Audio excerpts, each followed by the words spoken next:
wants to limit the definition of gender to male and female, and would define males as the people who have penises and work the TV remote, and women as the people who suddenly have babies after you were just innocently hanging out having sex with them. Before this, Democrats used Title IX to define men as rapists and women as the people who vote for Democrats, even though it makes no earthly sense. Leftist legal professor Perfidius von Mellenhead says the new change is unfair. In a major address to a lecture hall filled with dust motes and melancholy, the professor said, quote, "If the Trump administration is allowed to define men as men and women as women, language will have lost its meaning," by which, of course, I mean it will lose the random meaning leftists assign to it in the interest of winning political power. Why, before you know it, constitutional will mean according to the Constitution, as opposed to forcing people we disagree with to do what we want. Giving words their proper meaning is the first step on the road to Nazism, by which, of course, I mean liberty, as opposed to an oppressive, virulently anti-Semitic philosophy, by which, of course, I mean leftism, unquote. Transgender mixed martial artist Brunella Thuggish, formerly the male fighter Bruno Thug, and currently the winner of the Women's Fighting Championship 17 consecutive times, told reporters, quote, "This is a major blow to school athletics, by which, of course, I mean my ability to beat the living daylights out of women with half my muscle mass," unquote. Presidential spokeswoman Sarah Sanders denied the administration was trying to force words to mean what they actually mean. She told reporters, quote, "I'm just saying that men are men and women are women, by which, of course, I mean shut the hell up and stop talking insane crap." Trigger warning, I'm Andrew Klavan. This is The Andrew Klavan Show. I feel hunky-dunky, life is tickety-boo. Birds are winging, also singing hunky-dunky-doo. Ship-shape, tipsy-topsy, the world is zippity-zing. It's a wonderful day, hurrah, hooray! It makes me want to sing. Oh, hurrah, hooray! Oh, hooray, hurrah! All right, we are back, and it is Mailbag Day, which means you are just moments away from all your problems being solved forever. I will answer your questions. My answers are guaranteed 100% correct. Will change your life, possibly for the better. As you can tell, I'm not broadcasting from our studios. Austin forgot to pay the electric bills, and the electricity is down. I think it was Austin, right? It's got to be Austin. Yeah, of course. So we've gone dark. This is a professional operation, folks. But I'm broadcasting from my house. You can see it looks like I'm in an overturned ark in a biblical disaster movie, and you know. But I am the storm. I am the storm. I am Klavan Bear. I am the storm. Ever since I played that yesterday, the Trumpy Bear ad, I am the storm. I've been walking around thinking, I am the storm. This is what we need. We need a Klavan Bear merch shop, you know, like Klavan Bear, his trademark lack of hair, put him in his favorite chair, and you can have your Klavan Bear. You know, these are only one of the wonderful things I want for Christmas. If you want my Christmas list, the other is this Lego block set. It's an imitation Lego. I don't want to say it's Lego. It's an imitation of Lego that that they've been advertising on Fox and Friends. Do we have just a snippet of this?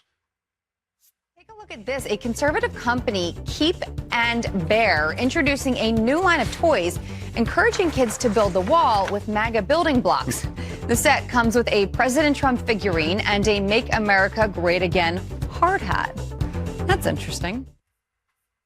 My favorite part of this is if you look really closely in the background, the guy that you're keeping out is a little Lego-style figure with a sombrero. So they're teaching kids to go after those Mexicans early. I don't know. I think it's hilarious. I think this stuff is hilarious. This is my favorite part of the Trump administration is that finally we're making jokes again. Meanwhile, by the way, if you want to get a good night's sleep, or like me, you want to lie awake in comfort, you got to go to Helix Sleep. There's no sense lying on a bed that was not made specifically for you. Helix Sleep built a sleep quiz that takes 2 minutes to complete. They use the answers to match your body type and sleep preferences to the perfect mattress, whether you're a side sleeper, hot sleeper, like a plush or firm bed. With Helix, there's no more guessing or confusion. Just go to helixsleep.com/Klavan and take their 2-minute sleep quiz, and they will match you to a mattress that will give you the best sleep of your life. And for couples, Helix can even split the mattress down the middle, providing individual support needs and feel preferences for each side. If you want to sleep well, or like me, lie awake in comfort, right now, Helix is offering up to $125 off all mattress orders. Get up to $125 off at helixsleep.com/Klavan. That's helixsleep.com/Klavan for $125 off your mattress orders.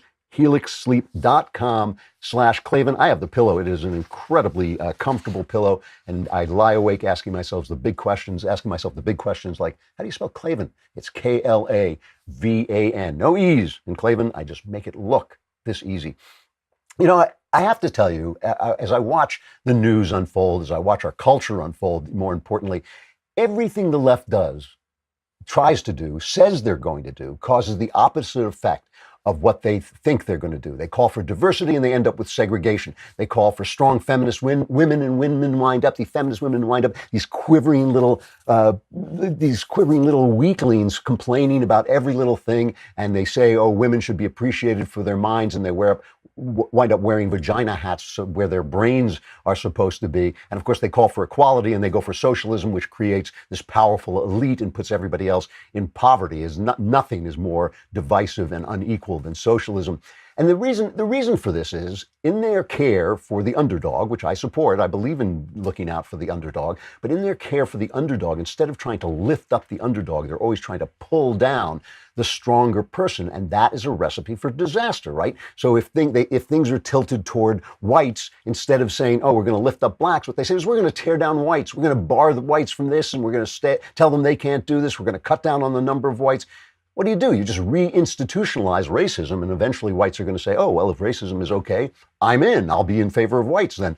And if men are strong and they feel that women are not as strong, they browbeat men into weakness. Instead of teaching women to be women and have strength as women, they browbeat men into weakness. And what's the result? Does that make men and women more equal? No. It means that only bad people, only men who can't be browbeaten, are strong, and women are abused even more, as we've been seeing in the Me Too movement, so much of which is concentrated in the left. And of course, the big one, if there's a guy and he's rich, they say, I'm going to take his money away and give it to the poor, instead of teaching the poor man how to make money, how to become a richer guy and raise him up. They take money away from the rich guy. What happens then? The rich guy closes his business. The poor guy has nowhere to get a job. And so, you know, all of this is what it goes into the divided state of the country. The way this country is now, we're just not talking to each other. We're two countries completely at odds.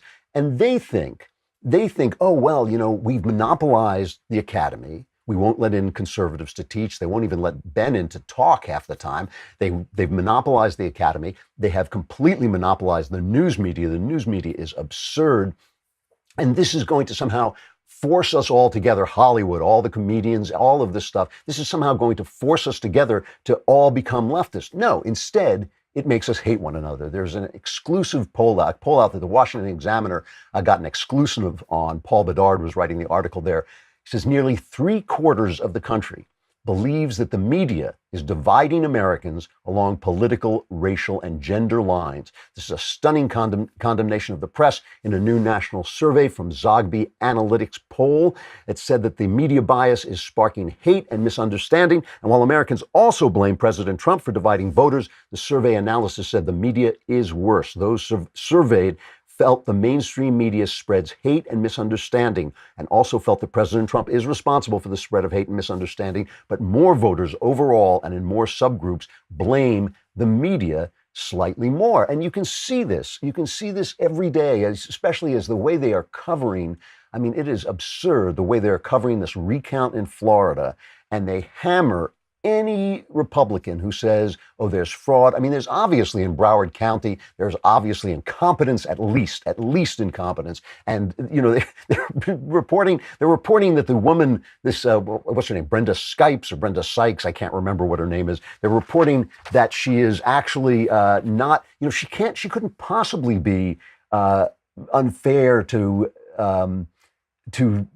Republicans. She is a Republican. Here's Andrea Mitchell reporting this. This is Cut 7.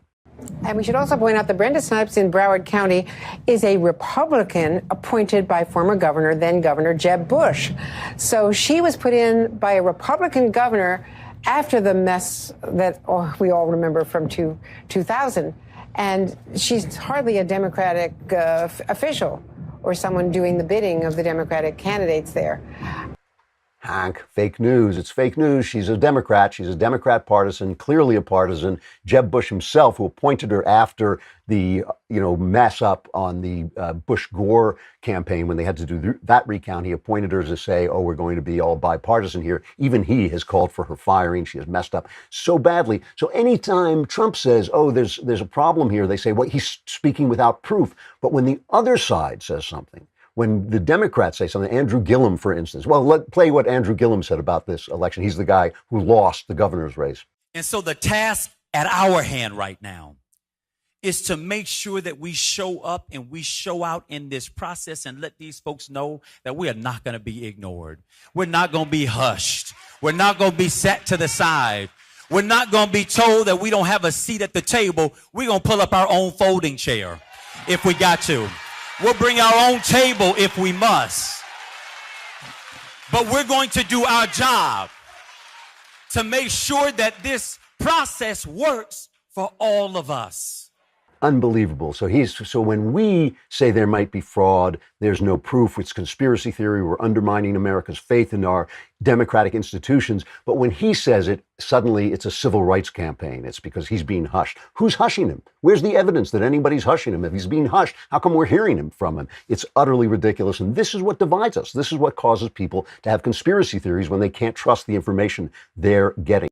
Hey, by the way, let's pause here and remember that this is your last week to get the Genucel Sunspot Corrector for free for sunspots, age spots, and even red inflamed patches. This could be yours for free with the purchase of Genucel. The brand new Genucel Sunspot Corrector boasts outstanding reviews. It really does a wonderful job in making those sunspots fade away a little bit. It's the last week you can get this sunspot miracle for free. Time is running out to take advantage of this offer. Watch your sunspots vanish and your bags and puffiness gone. You can use stuff on the bags under your eyes, sucks out the moisture and makes them go away.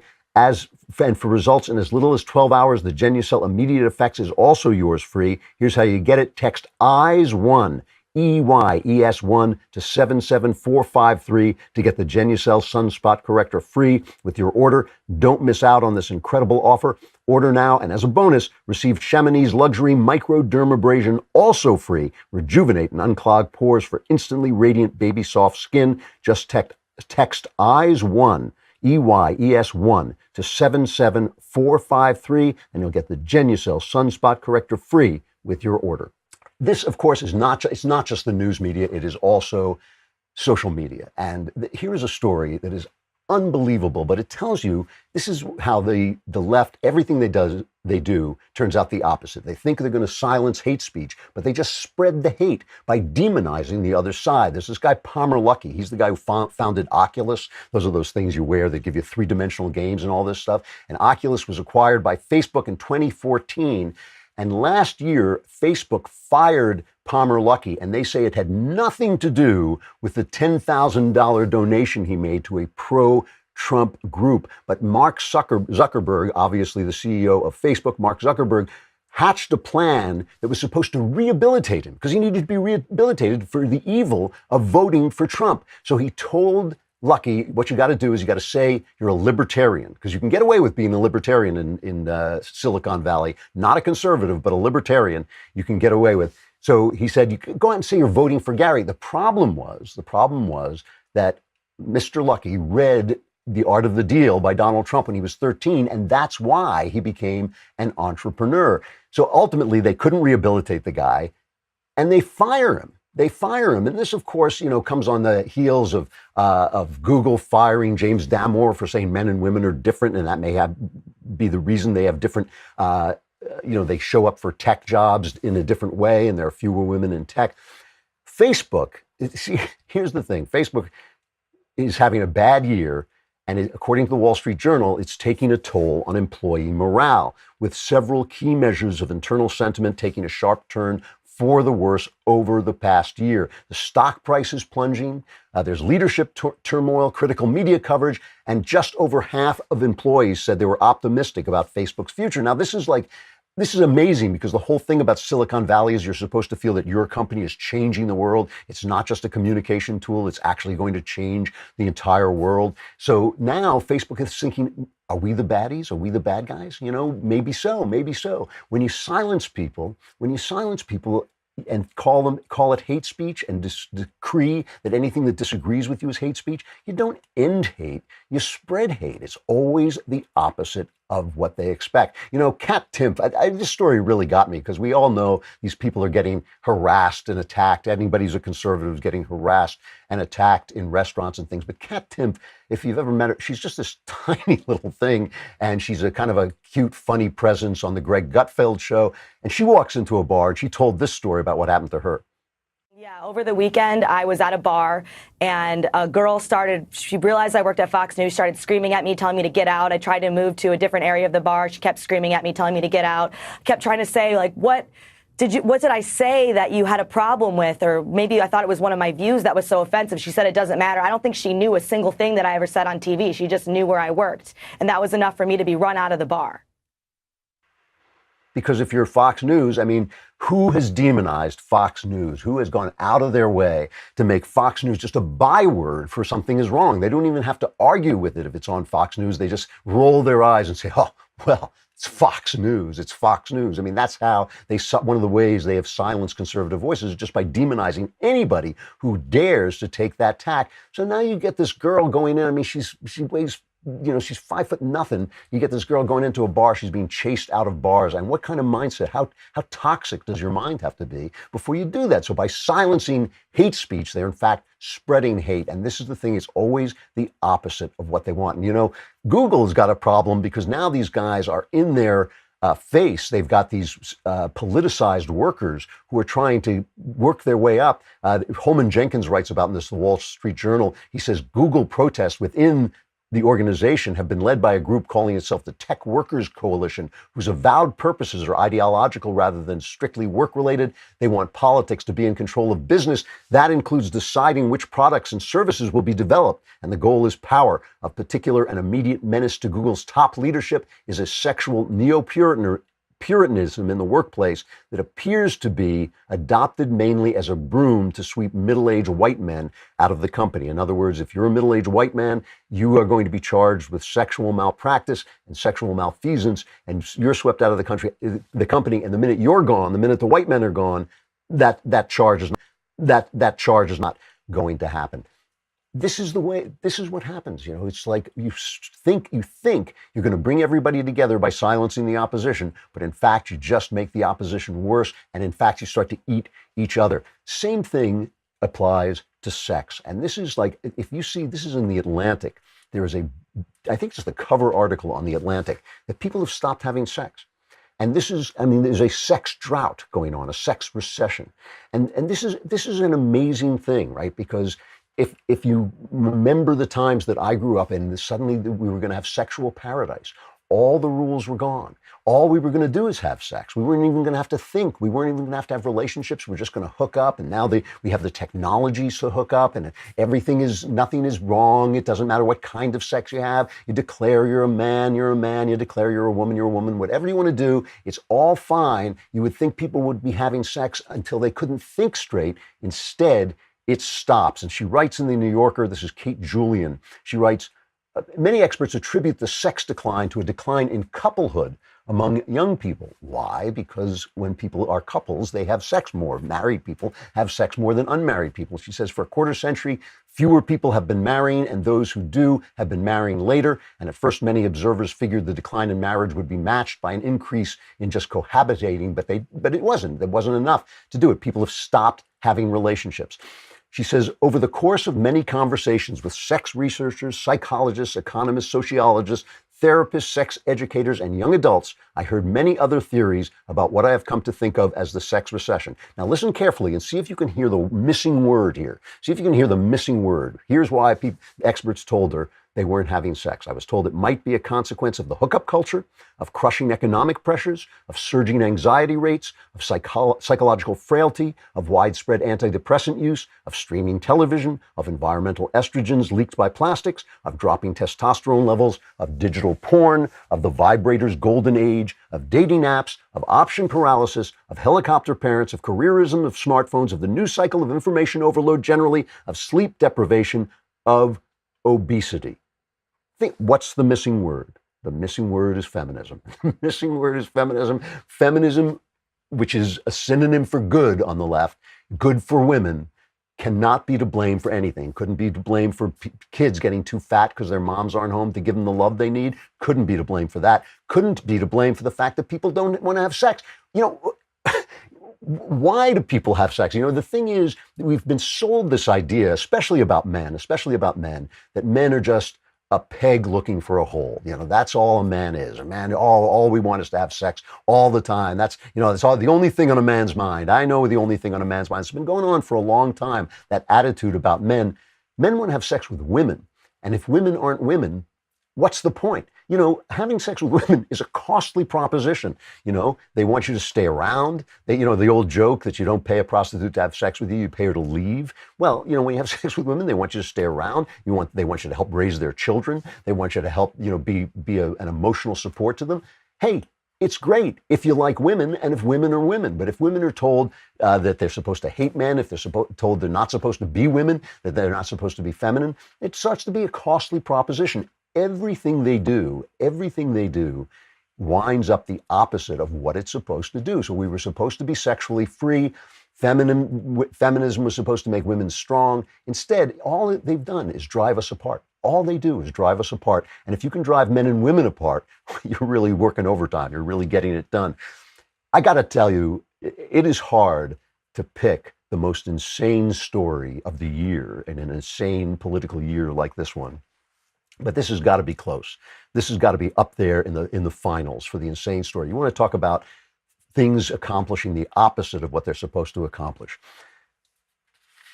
You know what? Before I get to this, hold on, because I want to do one more ad and then get to this, and so I can talk about it without. This ad. This is hilarious. Hilarious. I'm always making jokes about how I never sleep, and it's true. I do not sleep a lot. So we have a new sponsor, Calming Comfort Weighted Blanket. And remember the blankie you had when you were a kid and it was supposed to make you feel secure? Well, that's what this is like. It is a weighted blanket, and it's supposed to give you the feeling of security, of being hugged. It's supposed to bring down your anxiety level. You can, it might help you sleep faster as when you have it on. So of course, I want to try this thing out, and I'm getting ready to sell this thing and make jokes about the fact that it felt good, but of course, it felt good as I lay awake all night. So I put this thing on the bed, and I turned to my wife, and I say, this thing is pretty comfortable, and that's the last thing I remember. I slept, for me, a huge 6 hours, out like a light. I was out like a light. So I tried it. I thought, that can't be right. That can't be right. So I tried it again last night, and I didn't sleep that long because that would really be totally changing my life. But it really does work. I did sleep really well.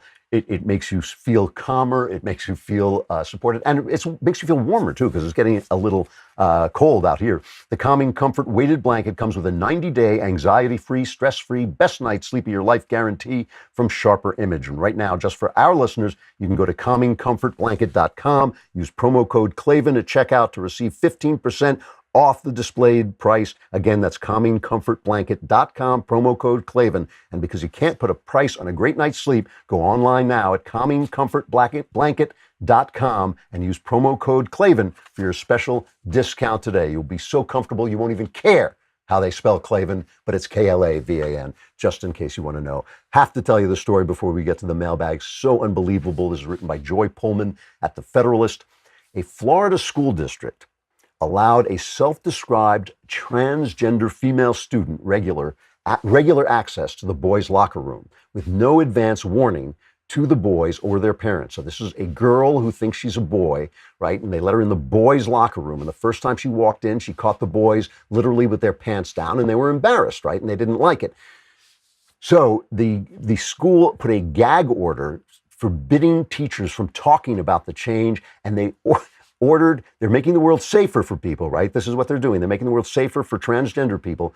They ordered a male PE teacher to supervise the potentially undressed girl in the Chasco Middle School locker room, okay?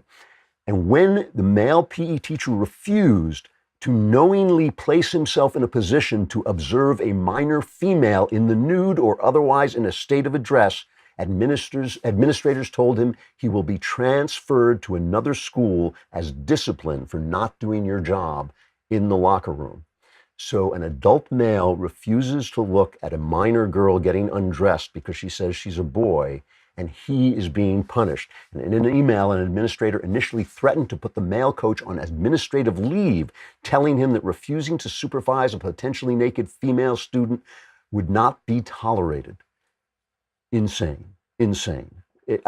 Truly, it's insanity. And that's how they left making people safe for their transgenderism, is trying to force an adult male to watch an underage girl undress. I mean, it's insane. Everything they do turns out the opposite of what they say they intend. Makes you wonder about their intentions. All right, we have the mailbag coming up, but we have to say goodbye to Facebook and YouTube. Come over to the Daily Wire and subscribe. Come over to dailywire.com and subscribe for a lousy $10 a month or $100, even at home. I have my Leftist Tears tumbler always with me in case I have a sudden need to drink Leftist Tears. You can get this for a $100 subscription, which gets you a full year. What do you get? You get so much. You get to be in the mailbag. I answer all your questions. You get Another Kingdom. You get Knowles. You get Shapiro. You get me. It's great. You get our special shows when you can call in and ask questions while we're on the air. All of that for a lousy $10 a month or $100 a year. Come over to dailywire.com and subscribe.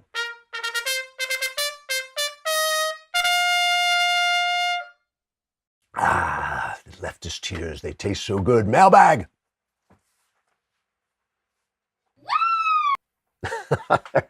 I heard it in the distance. I heard that scream. From Nathan, dear Supreme. Oh, there it is. Just pay the electric bill, would you? Just stop messing around back there and pay the. From Nathan, dear Supreme Leader Klavan, Lord of the Multiverse, for the past 3 years, I have been seeing a girl in college. Our relationship would be on and off, dating over those 3 years. We would be together. She would break up with me, and then I would convince her to take me back.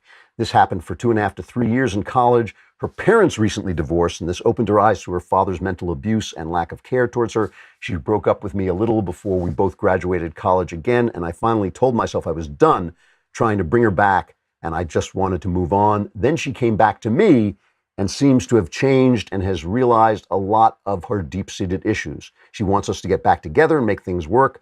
There are still feelings I have for her, but I know feelings are not always to be trusted. I always pray to God to open doors He wants open, close doors He wants closed. Any advice would be helpful. He's asking, should he move on or should he give her another chance? Well, look, on paper, there's nothing wrong with sitting down and having a cup of coffee with her. In real life, from your letter, I think this is an unhealthy situation, okay? In real life, from your letter, I think this is an unhealthy situation. This woman breaks up with you, and you go crawling on the earth to get her back for 2.5 to 3 years. She repeatedly breaks up with you. Remember the song, the old Four Seasons song, No Woman's Worth Crawling on the Earth? Truer words were never spoke. You go back, you keep going, crawling back to her, and finally you say, you know what? That's enough. I'm not going to do it. And she comes to you. That speaks to me of an unhealthy relationship. That speaks to me of a kind of toxic pas de deux, where as long as you are willing to beg her to come back, she'll leave. And as long as you're willing to leave, she will beg you to come back. That's not what you want. You know, the whole secret to relationships is that women are people too. And the whole secret to women's relationships is that men are people too. You do not want to be in a relationship that is just some kind of echo of some neurotic problem one or the other of you have. You want to be in a relationship with another human being that has an erotic, romantic element to it because you're of opposite sexes. That's what you want. And that's not what this sounds like to me. I mean, to me, the other clue, by the way, is the fact that you wrote to me. If you knew this was the right thing, you wouldn't have written to me. You knew somebody had to tell you that this is not a good thing, no matter what your feelings are. There are other women in the world. From Edwin, dear luminous cue ball of intensely luminous illumination, I love your cultural take on current affairs. It sets your podcast apart from Ben and Knowles. What is your argument when people like Sam Harris argue that if you'd been born in another country or era, then you would have followed a different faith than Christianity? Thank you for bringing this lapsed believer back around to considering God with your commentary. I have heard this argument. I don't even understand the argument. The argument, Steven Pinker makes this argument too, is how can you claim that your religion is true when there are other religions that also claim to be true? That's their question. Well, let me ask them this, okay? If you grew up in a different era or a different culture, you might have thought that lightning came from demons. Or if you grew up in another culture, you might think, for instance, that there's no such thing as evolution, but creation is true. What would you say to those people? How can you believe in evolution if some people believe that creationism is true? It's a stupid question. What it is based on the liberal unwillingness to say that other people might be wrong. That's what it's based on. It's based on the idea when the Islamists started to attack people in the West and or also in their own countries, people were afraid to say, this is a bad religion. This is not a good religion. I'm not talking about all Islam. I'm talking about radical Islamism. That's what I'm talking about. People were afraid they'd start to say, well, it's religion is the problem. I mean, that's how Sam Harris started. He said, we have to stop tolerating this religion. They're bombing people. Well, they're not bombing people. It was one religion was bombing people because they were wrong. So if you grew up in a different era at a different time and you weren't a Christian, maybe you were wrong about God. Maybe you got it wrong. That's the answer. I don't understand. I don't even understand why that's an issue. Of course, somebody, look, if there's a God, and we know there is, if there's a God, he has a nature. If he has a nature, you can describe it insofar as human beings are possible, as far as it's reasonable for human beings to do it. If you can describe it, you can get it wrong. All right, from Bob, I'm a 20-year military veteran who happens to be black. What unites most veterans is our love of country and our ability to see all citizens as Americans. The left is pushing identity politics. But the right hasn't been more vocal in countering their argument by proclaiming everyone Americans. Instead, conservatives acknowledge the racial argument, giving the argument legitimacy. Why aren't conservatives using this strategy? Bob, first of all, thank you for defending our freedoms and our country. You're absolutely right. And the answer is it's cowardice. I mean, they've been browbeaten into accepting this idea that we have to look at the world through race. If you take off the race-tinted glasses, your IQ will rise 10 to 20 points on the instant. If you look at people as just people, if you refuse to engage in conversations, the only time that race plays a part, when it does play a part, is when there are people who are racist. Then race plays a part. Racism is what brings people together as a race, right? It's when people say, I hate you as a black person, for instance, therefore you can't use this bathroom. Now you're united as black people because you're the ones being oppressed. When that pressure is taken away, it's stupid to do what the left does to keep the pressure on by saying, well, it's the whites who are the problem. You got to stop. You got to stop. And here are the two problems that Republicans have, okay? We're talking about Republicans, not necessarily conservatives. To say to blacks, we don't care that you're black. We're just going to deal with problems as they come up and everybody equally. That is going to make a lot of black people who've been trained and conditioned to think, oh, my problem is because of my blackness. They're going to lose those people. They're not going to communicate. And the other is that the Democrats say, oh, we're going to do this for you, poor little black people. We're going to do that for you, poor little black people. And when the other day, when Knowles and I were at Loyola Marymount, somebody asked a question and unfortunately got lost in the kind of answer. Nobody answered them. He said, what do Republicans do for blacks? And the answer should be nothing. Republicans should do nothing for blacks. They should do things for America. If you do things for America, that's Trump. That's basically Trump's ideology. What Trump says is everybody's going to have a job. That's all I can do for you. After that, if you're taking drugs, if you're having children out of wedlock, that's on you. I can't help you with that. The problem with that is they don't believe that's a good sale. They don't believe they can get votes by saying, we're not going to treat you like black people. We're just going to treat you like Americans. And we're not going to do anything for you that we don't do for everybody. That the left and the media, their warriors, their front line, have convinced Republicans that they cannot sell that. What I would like to see is Republicans going into black neighborhoods and saying, hey, all we're going to do for you is what we do for America. We're going to get it right for America. The only person who's done that is Donald Trump. The only person who's done it is Donald Trump. One of the reasons I think he polls well among black people, one of the reasons I think he makes the left the left panic. Bob, I just completely agree with you on this. I think we should take a totally different tack, but it takes courage, not the first quality most politicians have. From Caleb, dear Overlord Clavin, I've been dating a single mother for about a year now. I have really become attached to both of her children, but her oldest, who is 4 years old, is extremely fearful of everything, especially his mother leaving him. He goes into hysterics anytime she so much as leaves the room. I feel that this is because of his father's abandonment, and I'm not sure what to do. Is there a way I can instill bravery in the boy, or is it something you think he will grow out of? Thanks, your biggest fan, Caleb. Caleb, I got to tell you something.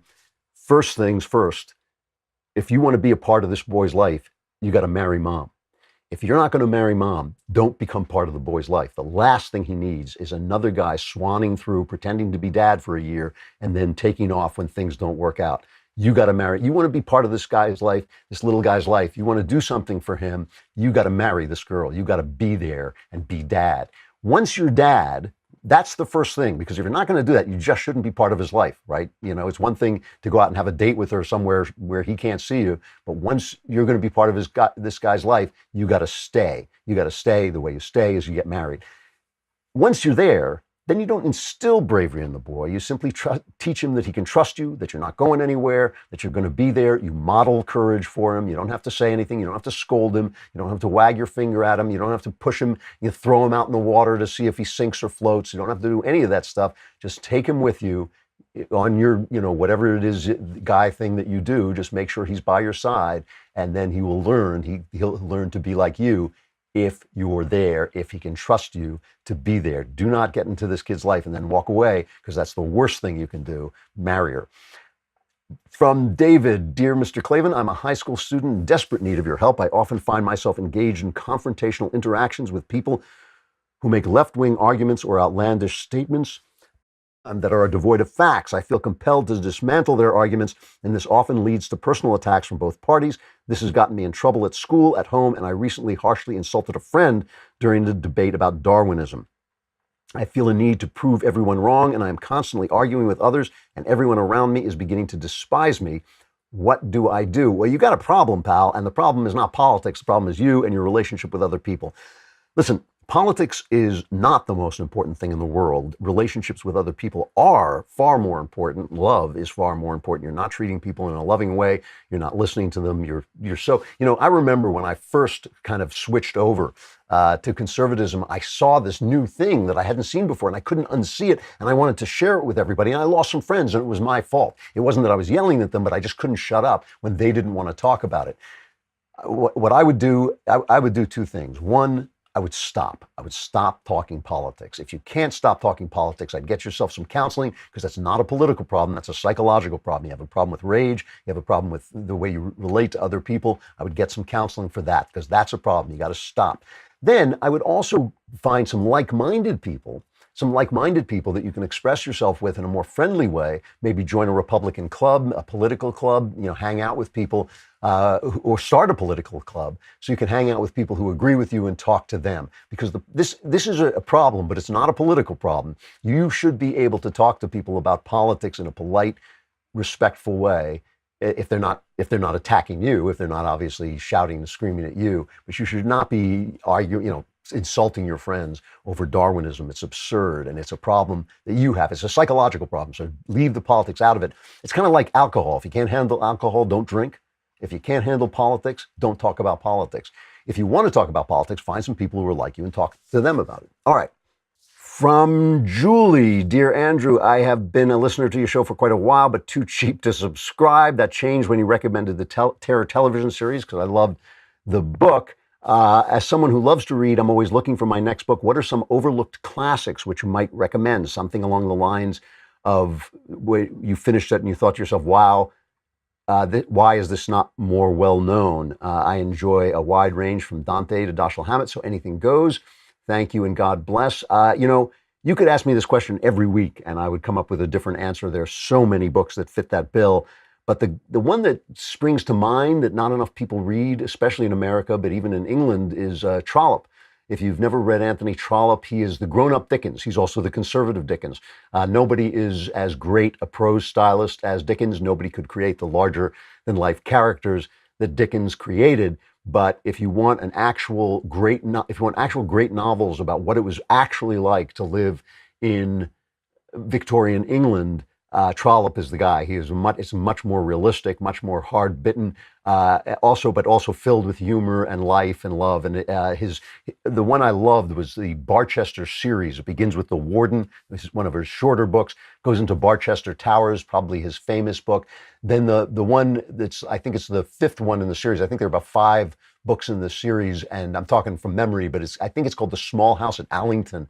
And it is one of the greatest novels ever written. It is a great novel. I do not recommend, oddly enough, that you just jump in and read that one, because I think when you get to it after reading the rest of the series, it's so much more powerful, but it is just a brilliant, brilliant book. So Trollope, definitely try him. If you've already read him, Of Human Bondage by Somerset Maugham, nobody reads that anymore. Great, great novel. The one I'm always trying to get Shapiro to read is Raphael Sabatini, wrote great adventure novels, Scaramouche and Captain Blood. A lot of his books were made into Errol Flynn films, so that gives you a sense of what they are like. All right, one more from just a name K.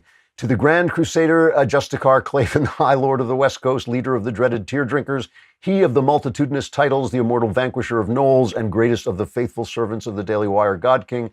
I am writing today to thank you for the part your podcast has played in my life. When I graduated college in 2016, I was overweight and had nowhere to go. I took to listening to your podcast and used it to regulate how long I was in the gym. Eventually, I ended up losing more than 40 pounds listening to your podcast in the gym and also with a proper diet. And I took my newfound work ethic and applied it to becoming an officer in the United States Army. What a great story. I was accepted at the Army Officer Candidate School in late 2017 and graduated there for this past September. I'm waiting to further my training as an infantry officer. I do not have a question, but I hope you will get the chance to read this and hear my sincere gratitude for the show that you and your team make that truly improved my life for the better. Thank you, he from whose head the glory of God shines. That's a beautiful letter, pal. I really appreciate it. It means so much to me, and I'm glad you thank the team too. We couldn't do it without it. So Austin, we forgive you for not paying the electric bill. You saved the guy's life. That's beautiful, infinite victory. I really appreciate you letting me know. I guess I got to stop there and move on to tickety-boo news.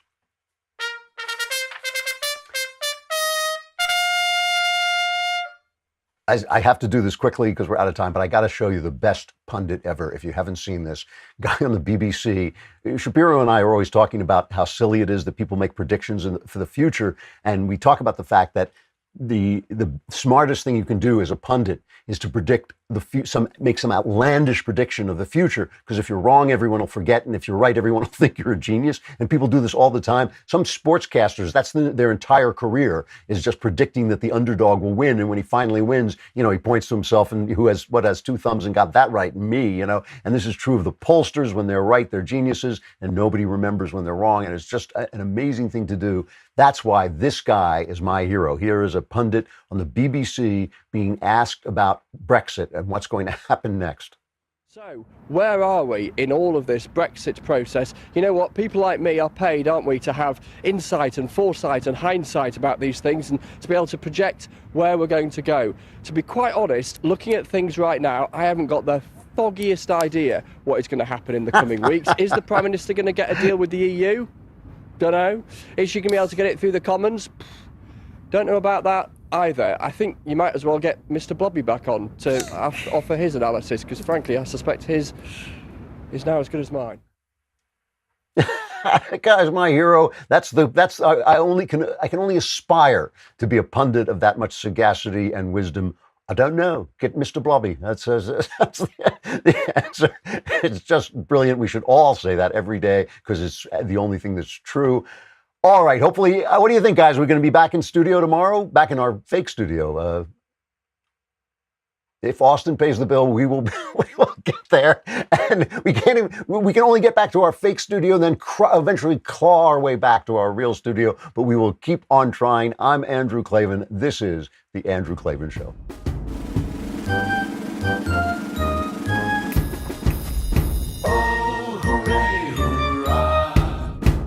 The Andrew Klavan Show is produced by Robert Sterling. Executive producer, Jeremy Boring. Senior producer, Jonathan Hay. Our supervising producer is Mathis Glover. Technical producer Austin Stevens. Edited by Alex Zingaro. Audio is mixed by Mike Cormina. Hair and makeup is by Jesua Alvera. And our animations are by Cynthia Angulo and Jacob Jackson.